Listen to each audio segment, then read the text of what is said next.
Good morning, everybody. It's Pablo.Zuanic, equity analyst at 20 Associates.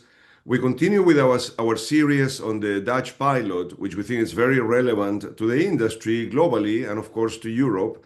It's a first, large-scale rec pilot, even though it's just 10 towns, about less than 10% of the population. And we think it can have significant repercussions for the rest of Europe. This is probably our fifth or sixth panel that we've done on the Dutch pilot, again, because we think it's very relevant here. We have two speakers. We have Nizar and Mahjoubi. He's the owner of a coffee shop in one of the pilot towns. And we have Derrick Bergman, which is a renowned authority and an expert on the Amsterdam, on the Dutch cannabis scene. And we're very happy to have him and Nizar, of course. Welcome to both of you. Thanks. So look, let's start with introductions for the audience to know you a bit better before we jump into questions. So Nizar, I'll start with you. If you can just tell us about yourself and your operation, please. Thank you. Yeah, of course. So thank you for the introduction and thanks for having me. I'm co-owner and co-founder of a coffee shop here in the Netherlands. We are actually the first drive-through that was allowed to sell cannabis here in the Netherlands. We're based in the south of Holland, and we actually opened up a store during the old system, which is the gedoogbeleid, that we can talk a bit more about afterwards. And now we're part of the pilot, so we get to work with the new suppliers that provide us with a fully legal product. So yeah, that's what I do. No, that's good. That's a good introduction. Before we move on, just a brief layout of your, when people, in other countries, we hear the word coffee shop. Just explain in physical terms the layout and how big or small are you compared to other coffee shops? Yeah, so coffee shops are very diverse. Coffee shop in the traditional sense is really like a coffee shop, or like a living room where people would get together, socialize, have a joint, get some coffee, and continue. It's a term that has evolved a lot here in the Netherlands, where we introduce also now more of the takeaway concept, more like in the United States, so more the dispensary kind of type of operation. My shop is also only takeaway, so people cannot consume in my shop, but only drive through or walk in and get to the front desk. Okay, that's great. Thank you. Derrick, tell us a bit about yourself and about your involvement in the cannabis industry. My name is Derrick Bergman, and I'm a journalist and photographer who's been specialized in cannabis since 1994. So we're writing 30 years plus about the subject in the Netherlands, but also more internationally. And in 2009, I was one of the founders of the VOC, the Union for the Abolition of Cannabis Prohibition, which is the largest NGO in the Netherlands for legalization of cannabis. We organized for 10 years an annual festival called Cannabis Liberation Day in Amsterdam. And after that, the weed experiment started, and we sort of shifted our focus to real political lobbying, both on the national and also the local level, and a bit also on the international level. That's great. Thank you. So, and Cannabis Liberation Day would be what day? 4/20 or another day of the year?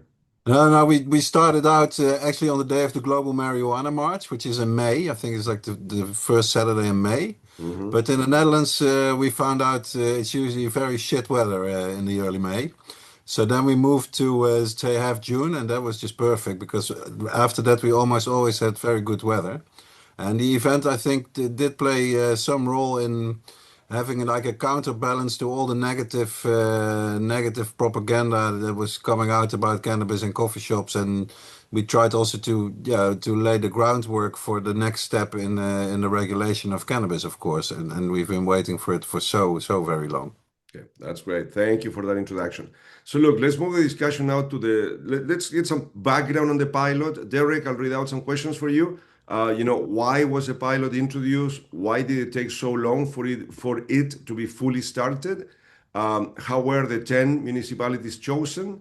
And do current political trends favor the pilot or not?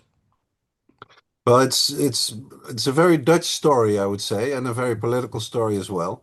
Back in 2017, so we're talking almost 10 years ago, the Dutch party called D66, which has always been pro-legalization, managed to get a tiny majority in our parliament, the second chamber, for a law that would regulate all the coffee shops, the cultivation and yeah, the growing for all the coffee shops in the Netherlands.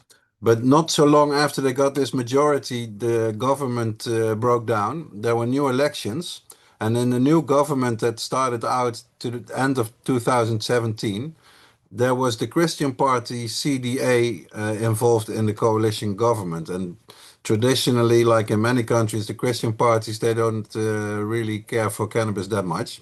So these people, this party actually said, we're not going to do it. We will not legalize the back door of the coffee shops on our watch when we are in a coalition government. So they had a bit of a stalemate there. And then somebody suggested, listen, if you cannot find a way out of this stalemate, you should just organize an experiment. So to me, this is very meaningful because you can see that from the very genesis, the very early idea of this experiment, this was a pure political compromise to even do it. There was nobody that asked for a weed experiment, not the growers, not the coffee shops, not the consumers. But this was really to keep everybody happy and to get that coalition government started. Now, the good thing about it is that yeah, it did take a long time, but that's because they make a real law for the experiment, which is a good thing, because that means, and we have seen it since, that even if the government changes, the weed experiment will go on, because it's not just some small experiment that they do. They put everything right there into the law. So why did it take so long?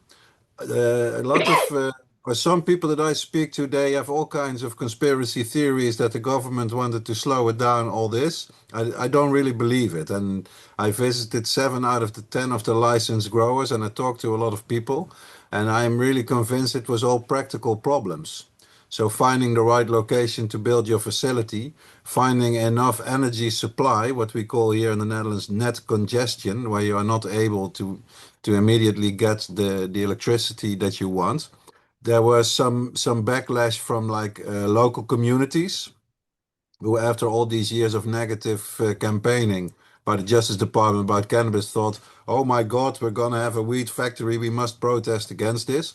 Yeah. So all these factors sort of had the result that it took very long. And originally, the government said, only at the moment that all 10 of the licensed producers are ready and are producing the weed, then we will start. But this became an untenable position, and there was much lobbying from the 3 licensed producers that were already ready to go, that were already producing. They leaned very heavily on the government, and it worked because they invented a sort of a preliminary phase in only 2 cities with only 3 of the 10 producers, so that at least these people could get started. To me, really, this is, I can understand from the perspective of the 3 licensed producers, but in a way, they changed the rules during the game. Right. And of course, for the licensed producers that came later, the last 2 ones only came online, say in the last half year or something. Yeah, they have a negative impact on this decision, of course. Right. And then the question, how were the 10 municipalities chosen? We actually also, the government, I think, took a good approach there, in that they set up an independent advice commission when they had decided to make this experiment. And this commission there were good people from the scientific community, and a lot of people from the industry, but I myself also, from all different perspectives, talked to the advice commission. So they basically made the framework, and they were also the ones, 23 cities in total applied to be part of the experiment. And the commission was the one that chose out of these 23, the 10 cities that came to be in the experiment. And the government, they just followed the advice of the commission. Formerly, they might have chosen to do otherwise, but they yeah, they did this advice, and that how these were chosen. Then the current political trends. Derek, before you go on, Yep. just a couple of questions there. So, in terms of, did any of the Amsterdam or parts of Amsterdam were they considered among those 23 that you talked about? And then remind us Yeah. who were those first three licensed producers? Yeah, the city of Amsterdam, they took the position that for the whole city, because you must remember almost a third of all the coffee shops in the whole country are located in Amsterdam. So this is huge. The logistics of this would be huge. Right. So they didn't want to be in the experiment with the whole city, but they did try to apply or applied with a part of the city, just a small part that was not the city center, so that at least they could also have some experience with how the system works. And unfortunately, our parliament, they didn't want to let them in as an extra city, because that would have been the idea, that you would have the 10 cities we have right now, and then this just part of the city of Amsterdam added on. And what was your other question? The three licensed producers, the first three? The first three that started were Vita was the one that made the heaviest lobbying. Then there was aardachtig, the only one that grows indoor on soil instead of a not natural medium. And then the third one was Hollandse Hoogtes. Right. So these three, they were first in line to start producing, and this phase started 15th of December 2023. Right. No, that's good. Thank you. And then in terms of the current political trends favor the pilot, in your opinion? Yeah, well, guess what party is in our current government now? It's that same old CDA Christian Party. And so it was interesting that they are good for their signature, as we say in the Netherlands. So they did in the government that originally decided this. They say, okay, we don't like this idea, but this is the compromise, so we go along with the experiment, and they have kept this position. So you can see that on the more extreme right in the Netherlands, PVV, the most well-known extreme right party here, anti-Muslim, anti-cannabis, they are against the experiment and try to actually stop it when the government changed quite recently. But this was a good test for everybody to see that there really is no support whatsoever to stop the experiment now. Even the Christian parties voted against this idea. So I would say that it's like we always have in the Netherlands, a coalition government. For people who are used to like a two-party system like the States or Britain to some extent, it's not easy to wrap your head around the fact that we have like 14, 15 different parties in parliament, and we can have coalition governments with 3 to 4 to sometimes 5 different parties, meaning that there is within the government some struggle on what to do. But my idea now is that the largest party in the coalition government and also the party of our prime minister is D66, the number one legalization party. And we never had a D66 prime minister before in history. And I feel pretty secure that this guy, he's called Rob Jetten, will not give away this subject and this development that has been very, very important for his party over the last 20 to 30 years. So for the short and the long term, I don't see any rollback risk really. That's great. Thank you, Derek. That's great context. Nizar, let's talk about the coffee shops before we discuss your operation and how things have changed with the pilot. Just help the audience understand better the coffee shop system in general in the Netherlands, right? There's, I believe, over 500 in the country. How big are they? What range of, what services do they offer? Online menus, delivery, pickup. You talked about drive-through. Is it all cash? Do they take credit cards? Are there sales taxes? Those are some of the questions. Is there any control on their supply chain, or there's no control at all? How much of an So assortment do they have? Do they have some formats they don't carry? How much inventory do they carry? And just for the audience also, we understand that the supply side of the coffee shops is what they call a gray area, right? Or the illicit market. But is there also an illicit market outside of the coffee shops? Like, do like in the US, people have their neighborhood dealer. Is there an illicit trade outside of the coffee shops in cannabis? Thank you, Nizar. I know there's a lot there. Let's go step by step. Let's go step by step, indeed. So let me start with the old system. So outside of the pilot, how coffee shops are regulated is a very weird and outdated system. It's more than 50 years ago that we started with this system, in which coffee shops are subjected to some very strict rules, which are very outdated. Those rules are that a coffee shop can only sell 5 grams per day per person. For example, coffee shops cannot do any marketing. Coffee shops outside of the store.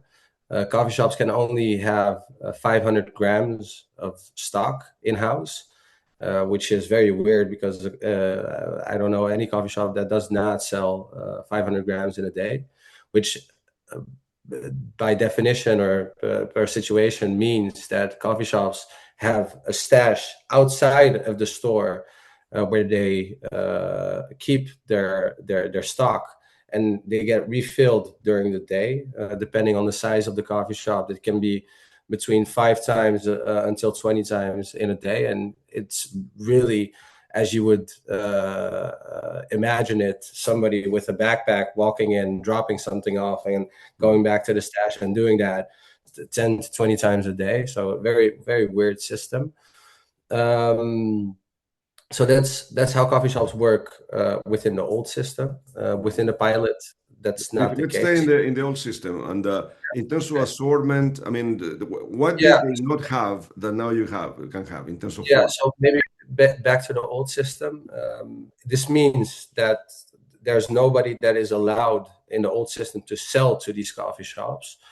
So the people that sell to coffee shops are doing that illegally, and also can get prosecuted because of that.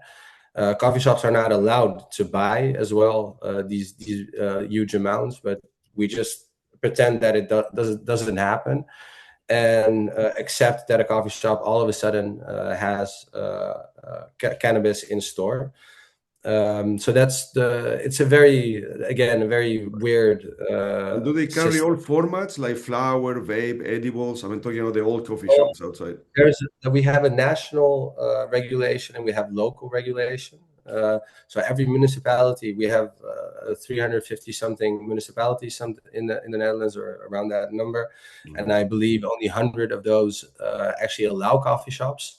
And so most of the municipalities do not allow coffee shops. Derrick said that almost a third of all coffee shops are situated in Amsterdam, which accounts for maybe 8% of the population.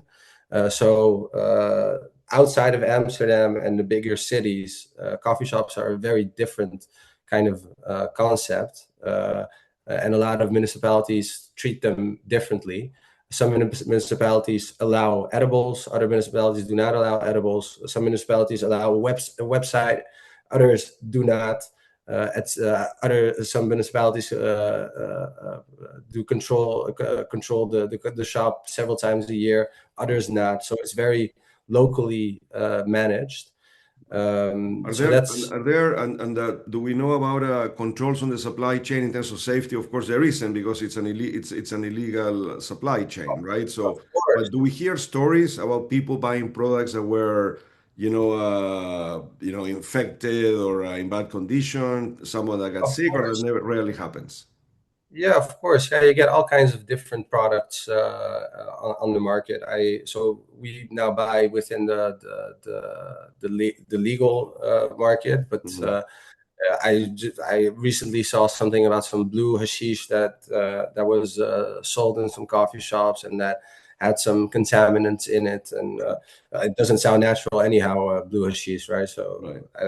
I'm not sure why the person that bought that product did. But also the black market is international. So what we also see is that like last year was a record year of custom that custom took in Canadian weed. That they found Canadian weed in boxes, in parcels, etc., in containers.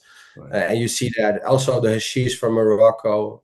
There's a lot of hashish here from Morocco. Yeah. So it's a very international market in the traditional Right. coffee shop. And do the shops also sell Dutch grown product? I'm talking about the outside the pilot. Yes. Yeah, it's the best that you can find in the shops.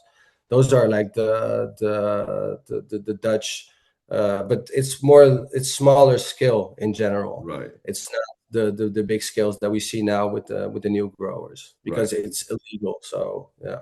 Understood. So Nizar, now moving on to now you are in the, I mean, you started outside the pilot, now you are in the pilot, right? Yeah. Just for the audience, again, what are the advantages that your coffee shop would have over coffee shops in the non-pilot towns? I know we've touched on it, but maybe expand a little bit on that. Yeah, so there are many advantages. At first, it was the setup. All of a sudden, going from the old system to the new system, to call them old and new, was a bit messy. So there were certain products that couldn't be delivered, things like that. But now we really see that the growers are professionalizing. They're making great products, clean products. All the products are tested, which is new. Like you just mentioned before, anything could enter the market. That's not the case now. The consumer knows that the product that he or she is buying is clean and safe in that sense.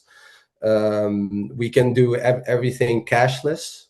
So we do still accept cash, but we bring it to the bank, and then we just do a transfer via the bank. Before, everything had to be done cash. So we would withdraw money to pay our suppliers, which is a very again a weird system to not keep repeating the same thing. There are a great variety of products. Really, the growers are doing a great job getting really, really nice products on the market. And a very, very, very big one is that we are allowed to keep stock for a week now. Right. So the 500-gram rules is not applicable anymore. We are allowed to keep for what we sell in a week, more or less. We can keep that in store, which removes that whole side business, logistic business that a regular coffee shop has to manage. Right. And in terms of marketing your coffee shop, is there any difference compared to before, or it's the same restrictions? Yeah, no. So marketing is really not allowed here in the Netherlands, and it depends on the municipality. But like within my municipality, I cannot post anything regarding cannabis online. And one last question on the topic: is it simple for you to add new SKUs to your menu as these 10 suppliers bring new inventories, new products? Is it simple for you to add to the menu, or not so simple? Very simple. Yeah. Depends on the supplier, of course, but the suppliers are doing a great job. They're very professional in their work processes. So we can integrate new products very easily and do so very often. Right. That's great. Thank you. So now I'm going to ask some general questions about the market. I'll start with you, Derrick, and then Nizar, if you want to add anything, of course.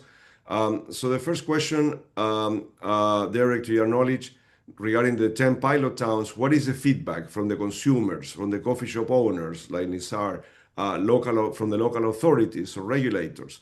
And then, compared to before the pilot, do we have a sense of how much sales are up? Let's start with that, Derrick. Most of what I hear is positive, really from all sides. The only thing that is the negative sounds I hear is from some cities that didn't really trust the whole idea of this experiment and did not want to be in the experiment, and now really feel jealous of their colleagues who are in the cities that are in the experiment. Yeah. So what you hear from consumers, and I'm a consumer myself, and I'm a smoker and a grower, I go to these coffee shops, you can indeed see the quality. I would say the number one thing for the consumers, not only in the Netherlands, but certainly also here, is they want to be sure that it's clean, that the product is a clean product, because we never ever had that trust. You just had to trust the person who was buying in the coffee shop the products. So that's very important, I think. And this there's not any evidence that there is any mingling with that, and that the testing it's good. Maybe the THC, but we might get to that because it gets a bit detailed. But for the quality of the product, everybody's happy with it, basically.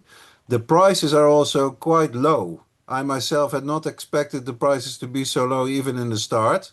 And now I think Nizar would agree that we are almost have entered into a sort of a price war, where also because the new growers, licensed producers coming online, they have to fight a bit to get on the menu of the coffee shops that already have it settled a bit with the producers that came online earlier.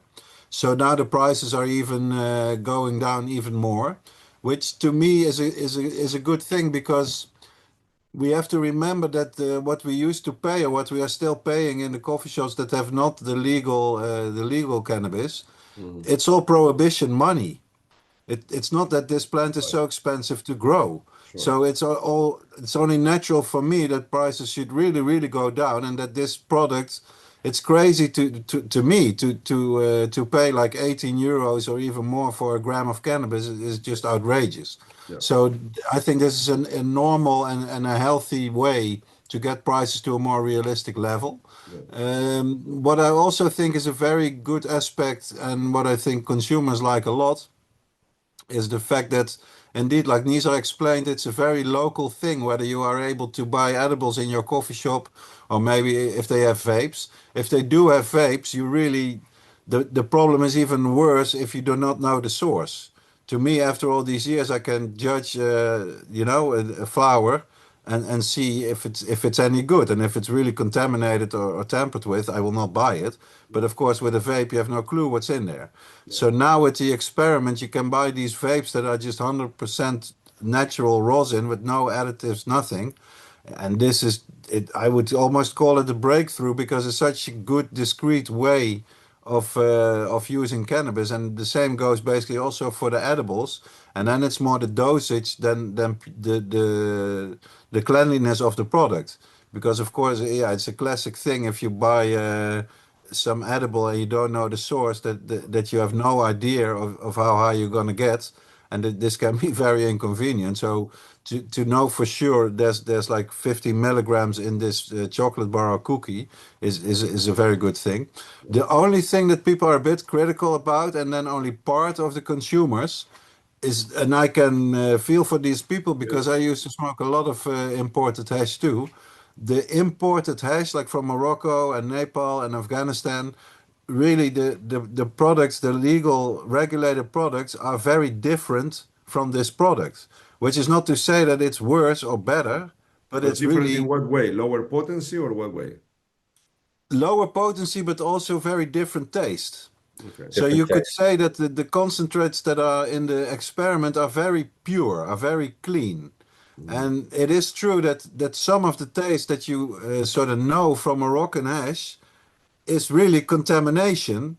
But still, if you have been smoking this for 30 years, this Right. is what you know to be hash to taste like. Right. So I think this is also more like, in the longer run, that you have two scenarios really. My favorite scenario would be that we could import foreign hashies from those countries that have traditionally been producing hashies.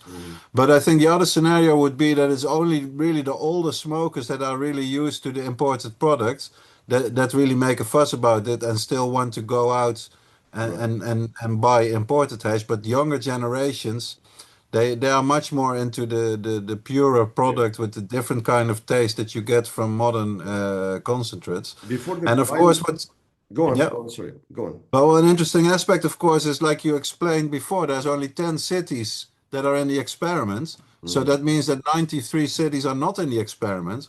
So this means, of course, if you are an old-time hashish smoker, you just go to the next town and you can still buy your Moroccan hash in any of these other coffee shop Do we towns. have a sense in terms of the old market before the pilot, what percent of total sales were hashish? Hash. Maybe Depending. Nizar would know better. It depends on the Yeah, shop also, of course. depending on a coffee shop, anywhere between 10 and 40%. Okay, all right. Something like that, yeah. No, that's good. Nizar, and then now I know it varies, but do you have a Yeah. sense in terms of by how much sales have gone up since the pilot began? And I don't know if you can talk about your shop specifically, but Yeah. talking to your other coffee shop in pilot towns, what's the general feedback in I euros? Because I know prices have come down, but in euros, yeah. do you think sales are up or not? Yeah, so I do hear from a lot of colleagues that that sales have gone up.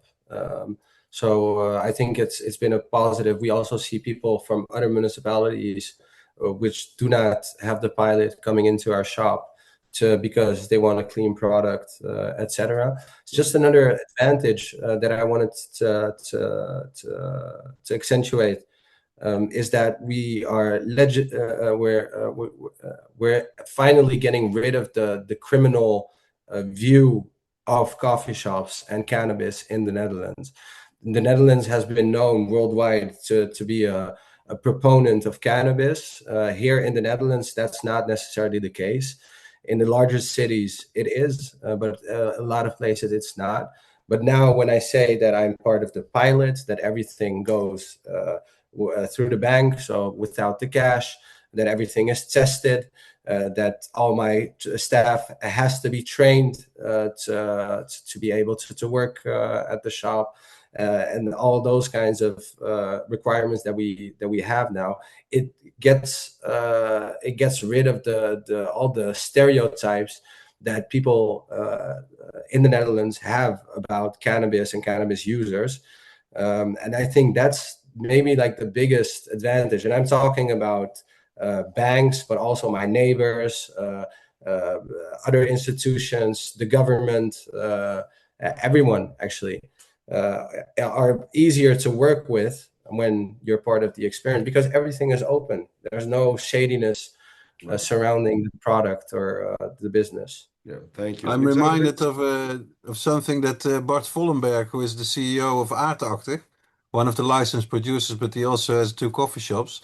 He once said that if you are a coffee shop owner in an old system, then people will see you like you have one leg in the criminal world, and you're like half criminal. But then he said, really, it's like being half pregnant.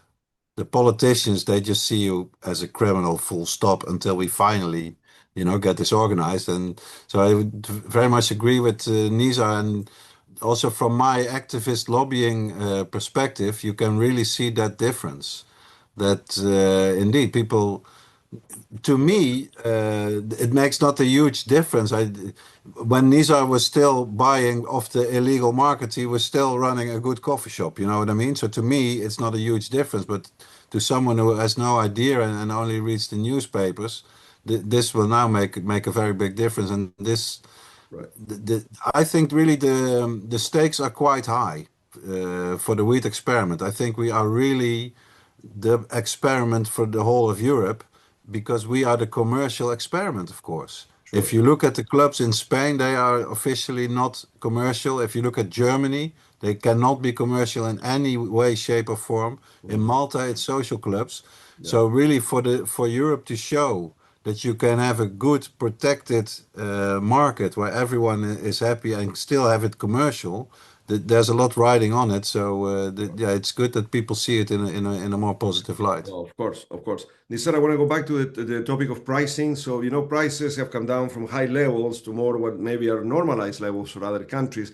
So talk about where on average retail prices are on a per gram basis, for flour. I'm sure there's a range. And then also remind us about the retailer markup. I mean, pretty much, whatever is a retail price, wholesale is about half of that. Just to understand the mechanics, just roughly. Well, it really depends. You will see that just to give like a global idea of the prices, a gram of weed would go anywhere between, let's say, 6 and 14 euros in general, depending on the type of cannabis. Yeah. Our most popular strains here in Netherlands are haze strains. That's what people smoke most here. A gram of haze mostly goes good amnesia for 8 or 9 euros. So that's like the 8-9 euros a gram. So that's like the average price, I would say. Talking about the margins, it really depends on the location. And why does it depend on the location? Because like Derrick mentioned earlier, in some municipalities, since everybody now has the same product, because we all buy from the same suppliers, you see some shops lowering the prices, so lowering their margins. Right. And when they lower their margins, other people have to do it as well. So the prices go down, and the margins could be anywhere. I'd say maybe between 4 or 5 euros to wholesale. Sometimes 6, depending on the product. Right. So that's to give you an idea of the. That's good. That's good. Now, I appreciate that. Let's move into the discussion now to the supply side. Derrick, I'll start with you. In terms of how, to your knowledge, Derrick, how have gray market suppliers reacted to the pilot in the non-pilot towns, and maybe even in the pilot towns? Are they still trying to supply the coffee shops, or there's a lot of control and enforcement, seed to sale tracking? If you can touch on that. It's of course always impossible to get a real good picture of the gray market. In general, my impression is that a lot of wheat growers, they have either moved to Spain or they have quit growing wheat. And this not so much to do with the experiment, but more with the enormous amounts of wheat that coming in from Thailand, from Canada, from the US, and also from Spain, still coming from there. And so what I hear is that the margins, they are so bad, they cannot sell for a good price, the growers that grow the product here in Holland. Of course, like Nizar touched upon, if you are a real boutique grower and you have a real super nice strain and you do it very well, then you can still make a good price for it and you can live off it. But I think that's more like how the gray market is reacting. As far as the gray market still trying to service the experiment coffee shops, you have to be really, really stupid as a coffee shop to try and buy something off the site. And why would you? You know, because everything is so much better, really, in the experiment. So I don't think that there's any change there. Right. So it will be very interesting to see. Of course, the first evaluation, the government promised it even before the summer, I think. So there will be more evaluations coming, but the very first one is expected quite soon to see if they can get any grip on that kind of data. The official institutions that are running the scientific research into the experiment, what they come up with as far as this subject is concerned. But I really don't have that. You have to understand that, of course, in 93 cities, you are still good to sell your cannabis. So it's not like if you were selling illegal cannabis before that your total market is gone or something. Maybe if you are only selling your weed in one of the 10 experiment cities, you got to find some new contacts. But I think that it's not a huge impact, and the impact of the imported product is bigger than the impact of the experiment. Right. No, thank you. Look, I know we had said we would keep this call around 45 minutes, already around 40 minutes on, but let's talk now about future changes to the pilot. I'll start with you, Nizar. I'll read some of the questions. You touch on what you want to discuss here. Will other towns be allowed to enter the pilot in the next 1 or 2 years? Will pilot towns increase the number of coffee shop licenses? And then, we understand that in some cases, some coffee shops have shut down in the pilot towns. What will happen to those licenses? Let's start with that, Nizar. Yeah, so to be frank, I do not know what's going to happen in the coming years. Honestly, what I think is that there will not be any more towns joining the experiment in the next couple of years, even though I can believe that the suppliers would be pushing for new towns to join the experiment. Also, new towns could be pushing to join the experiment, because like Derrick also said earlier, there's a lot of coffee shop owners, but also mayors and municipalities who are eager to join the experiment because it solves so many problems. But because of the political system and bureaucracy, I do not see it happening before the end of the experiment. The experiment runs for at least 2 more years, if I say correctly, or 3 more years, and then they can extend with a year.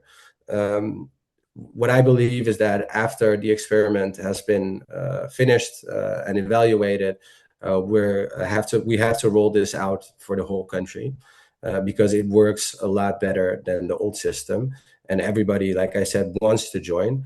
But when that will happen, if I could guesstimate, I would say maybe 6-7 years from now.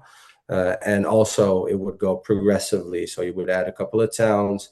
We would need to have new suppliers as well, open up the market a bit more. And I wouldn't know how that would go legally as well. Right. To answer your question about what happens to shops that close during the experiment, it depends on the municipality. So each municipality has their own way of distributing or withholding coffee shop licenses. Some say we are going to open up a tender where everybody can participate. Others say, for now, we're good. We're just going to keep it at these remaining shops. So it really depends. On the same, thank you, Nizar. That's good color. Derrick, on the same subject, any color you want to give? And then if you, maybe, Derrick, you can start by, there's this question about, we started with 85 coffee shops in the pilot towns. I think we're now to 71. What happened to those that shut down, or were they forced to shut down by the local municipalities? If you can comment on that. It really depends. It's indeed on local things. I know in Groningen, for instance, is one of the cities that I think they almost halved in number. A large number shut down. And I think one owner had 2 or even 3 coffee shops, and she just decided on her own that she had enough of all the bullshit, all the bureaucracy, all the negativity over the years. She just decided to call it quits herself. Right. And yeah, this means a big difference, of course, in town. Right. And then you could But I'm see sorry, in but my in her own. case, I know that's an anecdotal example, but in her case, she was in the pilot towns or outside the pilot Yeah, towns? yeah. Right. So despite the And disadvantages that we've talked about, why would she have closed yep. down? Or it just because it took so long to get started and ramped up? Yeah, and it's also you should not forget that we really had a negative campaign concerning everything that had to do with coffee shops and cannabis for about 15 years. Right. And this has all been written about, that the Justice Department, they really sent people to all the police departments with this presentation saying everybody that's in cannabis is a big criminal and they kill each other and all this shit. So the negativity that has been spread over the whole industry and everybody that's in there, I really think, because I also remember the 90s and the time when things were really going up in the Netherlands, these people have been traumatized to some extent because they get so much negativity and lies about them that, and you also see it's a bit of a generation thing. If you started, like quite a few coffee shops started in say the late 80s to early 90s, by now you are getting close to your retirement age. And then you have to think, what am I going to do? And indeed, in a lot of cities, the rules around, can you even sell your license? Can you sell your business? Can you give it to your kids? In some cases, that is not even allowed. So these people, they of course they made a lot of money, so they do not have to care that much about the finances, and then they can stop by themselves. And this happened in a few cases, not in all of them. But in a few it has. Coming to the point, like, are we going to extend the experiment? I'm a bit more optimistic than Nizar, but I have to because I'm an activist. And if you are not, you better give it up. So I really think that you have some progressive cities and some progressive mayors in the Netherlands that could very well be pushing, say, in a year or something. Because to me, really, how can you have the position that you would rather have the coffee shops in your city be supplied by, say, the mafia or some biker gang, or by an organized normal company that pays taxes, etc. So I think this for a mayor would be a good win in both the media and also in the local in the local politics. So this might just happen also if the licensed producers work together more in the PR department and try to really, this is a thing that concerns the whole Dutch cannabis industry, work together more, Yeah, try to on that get, point, in your yeah. opinion, are the 10 licensed producers working working well together so far, or not really? In the beginning, I know they had a regular meeting that they would talk to each other, all 10 of them. But this has sort of exploded, and it's normal because there's a lot of pressure and it's a competitive market. I can understand, but if you look towards the political lobby, and like I said before, the high stakes really a lot depends on whether this will be a good success or not. Then I would like to see both the licensed producers and the coffee shops pull together more and make one more clear signal to the national politicians saying this is a good thing for the Netherlands. You know, we can really make a lot of money here and make everything safer and better for everybody. But on your point about some mayors wanting to enter the pilot, it's not up to them, right? That has to be authorized by the central government, I suppose. True, but we have seen in a few instances that that say the national authorities, also the civil servants, and of course in the last instance the minister that is responsible, they have allowed some change of the rules while the play was on. To name just one example, one of the licensed producers, because they work with soil only, they could not reach the limit that was first in the law, because if you work with natural soil, then the limit for the bacteria you can never in practice reach that. So they lobbied hard and explained to the civil servants, listen, this is only because we use natural soil. Please, can you change this limit? And they did. Right. With the preliminary phase, that the three licensed producers that were already ready to go lobbied to start earlier with this preliminary phase, they listened to it. With the imported hash, when the coffee shop said, please, can we keep on selling imported hash a bit longer because the customers are really not used to the new products, they said, okay, we give you a half a year more. So that is to say that after years of especially national authorities only obstructing the cannabis industry in the Netherlands, only making more rules, making more trouble for people. Now, within the experiment, they have shown that they are willing to think with the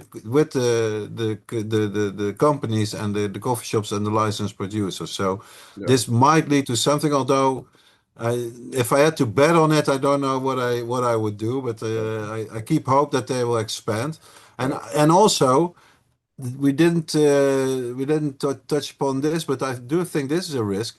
There might be one or two or even three of the licensed producers getting into real financial trouble and maybe dropping out of the market. And what are we going to do then?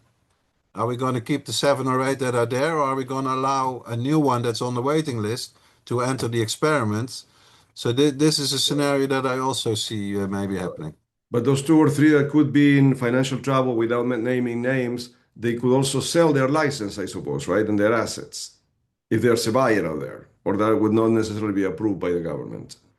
I think there's right now in the rules there's nothing that goes against it, because of course Kronos are in the process of buying Can Adelaar, and there's no rule that makes that not possible as far as I And know. before there were other licenses that changed hands, right? Like Aurora Cannabis from from Canada sold their license to another producer, right? Look, I don't want to ask Nizar to comment much on the licensed producers, but from your perspective, Derrick, of the 10, what can you say? Who are the 3 largest, or who are doing well? Or there's no data really to make much comments. Well, like I said, I visited 7 out of 10, and I plan to visit all 10 of them. I ask all of them the same questions, including number of plants. Some give the answer, some decline to answer. But it's clear, it's also been in the media that, of course, Can Adelaar is the biggest operation in square meters and also number of plants, 180,000 plants. It's huge. It's the biggest legal facility, I think, in Europe for recreational cannabis. Other big one is, of course, Hollandse Hoogtes. Might be the second largest one. I'm not very sure. And then, of course, you get, I think it's Village Farms that now has opened the second facility. So they have two, but they are not that huge by themselves.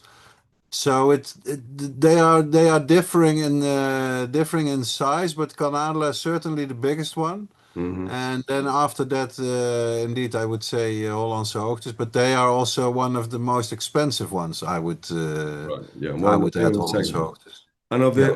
the three that at the beginning you mentioned there were three that started first. I mean, how are those three doing in your opinion? Just in general terms, if you can answer.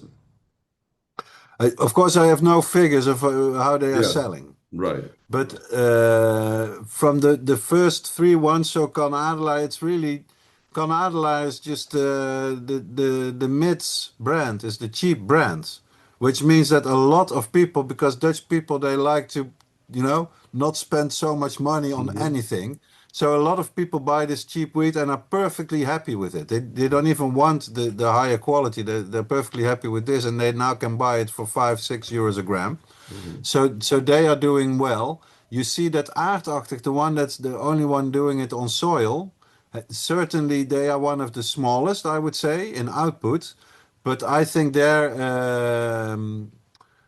proposition is really good because I grow my own wheat on soil too. I really like soil grown wheat, so they are very smart, I think, to do that. And with the other ones, we have to wait a bit because they have come online just quite recently. Right. And Yeah. now they are not also to full capacity yet. The last one that I visited was Legacy Brands, and they you could see in the facility that they are ready to expand. But right now, it is only a small part of the facility is actually working, so they're still starting up, I'd say. Okay, no, that's great. Thank you very much. And I guess, Nizar, to my knowledge, the 10 licensed producers are allowed to own coffee shops, right? But I'm assuming they don't want to own coffee shops because they would be competing with their own customers. Do you have a sense of that, Nizar? Sorry, your question is I whether mean, suppliers. the 10 licensed producers, are they Yeah, allowed to also own coffee shops? yeah, they are. Is So that common or, I mean, go on, sorry. yeah, so like aardachtig that Derrick mentioned, Bart Voelenberger, he also has a coffee shop within the experiment and outside of the experiment. He has two coffee shops, so it is possible. Not all suppliers own coffee shops at all. So it is possible, but you're talking about very, very large scale operations as well. And the way the suppliers were selected also was through a lottery. So I know a lot of coffee shop owners tried to participate, but didn't come out as a winner. Yeah. So it's hard luck as well. Look, before we go to closing remarks, maybe one question for you, Derrick, or even Nizar also, if you want to comment. But from a city that's not in the pilot, I can understand why a mayor would want the municipality to go into the pilot.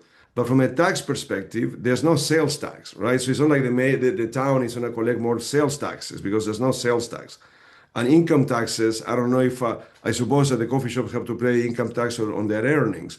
But from a tax revenue perspective, what's incentive for the mayors of being in the pilot? Or not really? It's not so much about the tax revenue, Derrick. So Or Nizar. Go ahead, Nizar. Sorry. Go ahead. yeah, maybe just to answer that one, I think for a lot of municipalities, we serve, and maybe it's not the best way to say it, but we serve a common good in the sense that we supply the community with a service that is needed, and that if not regulated, the mayors know that it's going to be in a black market with dealers, and with all the problems that entices.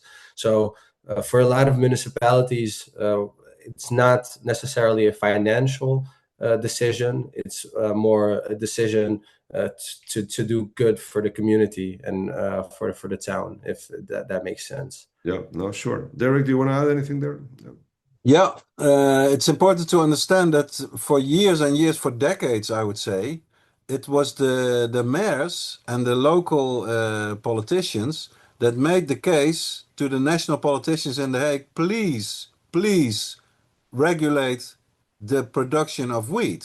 Because of course the national politicians, they make up all these silly laws, Right. but the mayors are the ones that have actually the results in their cities. And in this case, the dealing is one part of it, but the illegal growing, it's not as bad as it used to be, like the things we talked about, the import from Canada, etc. Yeah. But there was a time where indeed there was a lot of very unsafe illegal growing going on in the Netherlands. And we're talking people's attics, and with people getting their house burned down, and also the neighbors put into a lot of danger, and also people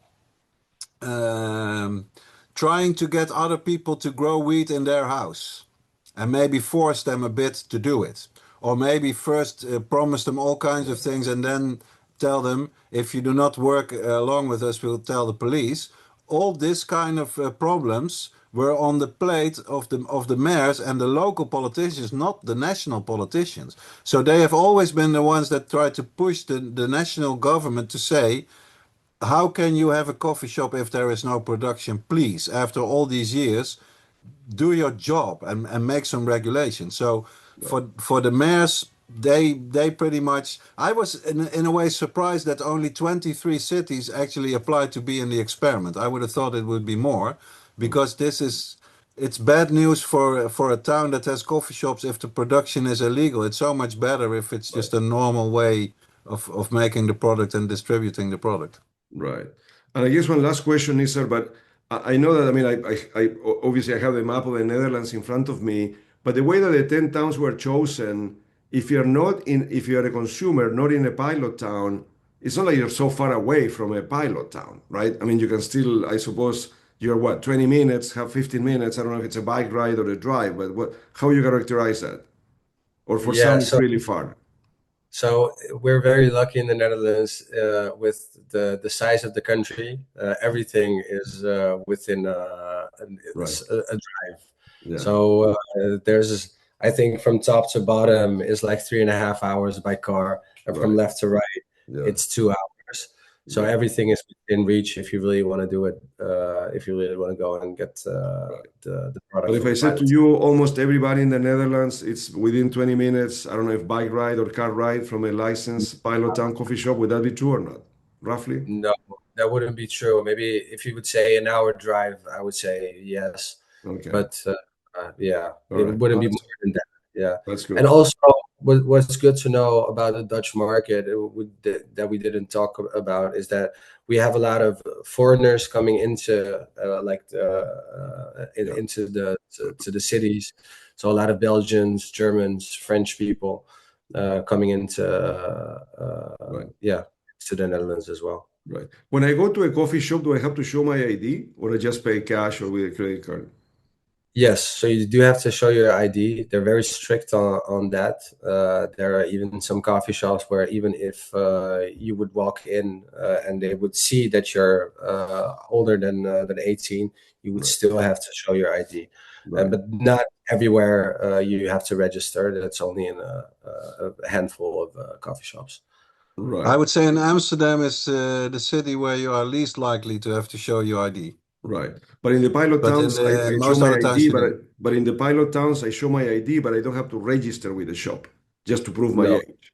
Right? Yeah. Yeah. Okay. Yes. Right. Thank you very much. Look, I know that we could go on. It's been an hour here. We very much appreciate the insights from Nizar El Mahjoubi and Derrick Bergman. Thank you very much for you, both of you, joining us today. Any closing remarks you want to make here, Nizar? I know we covered a lot, but congratulations on all the progress your operation is making. Any closing remarks you want to make here? Again, we're very positive about this experiment. It was long due. I think that's good to be said. It was long due. We really needed a step forward in the Netherlands regarding our regulation. If any of the listeners or viewers has a question, feel free to reach out. You can find my contact online, LinkedIn, or through my website, John & Co. And thank you for having me, Pablo. Yeah, no, thank you. And just for the audience, the name of your coffee shop, Nizar? It's John & Co. So John & Company, John & Co. Derrick, thank you, Nizar. Derrick, closing remarks. But just in general, I would like to make this point that in the cannabis industry, so much of what we are able to do now has been brought on because of the work of activists that have gone before us, that have really fought for this plant to be free. And we're certainly not there yet. But to any of your viewers, and especially the ones that have a business, I would like to ask them to support activism, local or national, international, and be aware that these people are very important for the whole cannabis world. So support your local cannabis activists would be my closing remark. And thank you for having me, of course, Pablo. Of course. No, thank you. Thank you very much, Derrick and Nizar. Everyone have a good day. Thank you. Thanks.